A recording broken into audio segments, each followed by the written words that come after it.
haddii aad dalxiis u tagto ama aad ku sugan tahay xeebaha Karibiyaanka, bartamaha Ameerika, cirifyada waqooyi ee koonfurta Ameerika, iyo xitaa koonfurta gobolka Florida, dalka Mareykanka, waxaad ku arki kartaa nooc ka mid ah geedaha xeebta ee quruxda badan, oo inta badan ay ku raran yihiin miro yaryar oo cagaar jaalle ah oo aan ka duwanayn tufaaxa.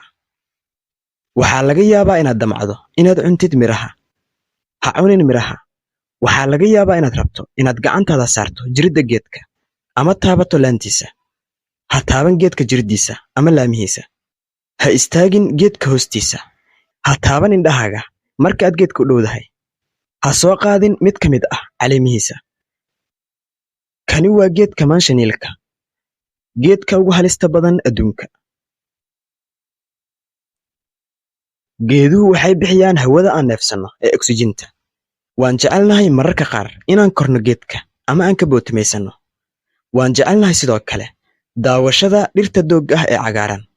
Laakiin jacaylku ma ahan sida saxda ah ee aad dareemi doonto haddii aad ku dhowaato geedka maanshanilka.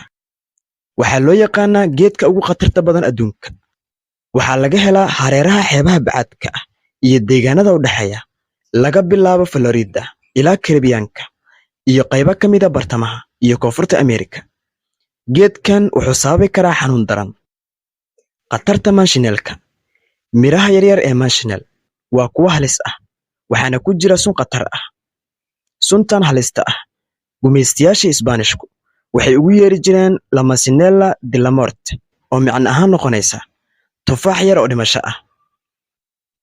Dadka asaliga ah ee deegaankan ayaa la sheegaa inay isticmaali jireen dheecaanka geedka si ay ugu sumeeyaan fallaarahooda, iyagoo kula dagaalamaya gumeystihii Isbaanishka ee ku soo duulay dhulkooda.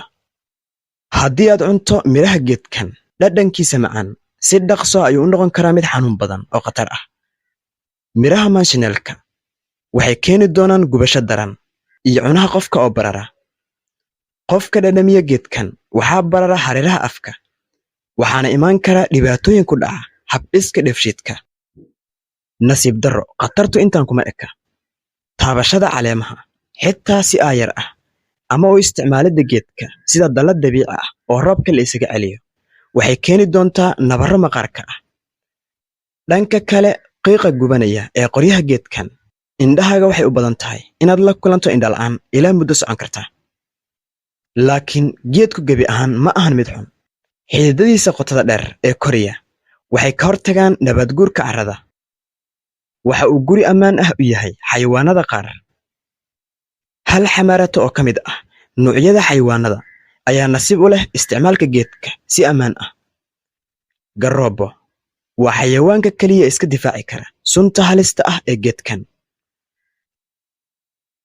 Si loo aqoonsado geedka maanshanil ee khatarta ah, waxa ay dawladuhu ku muujiyeen ama lagu calaamadeeyay xarafka X oo leh midab casaan ah ama calaamadda muujinaysa khatarta, si dadku uga badbaadaan khatarta geedkan.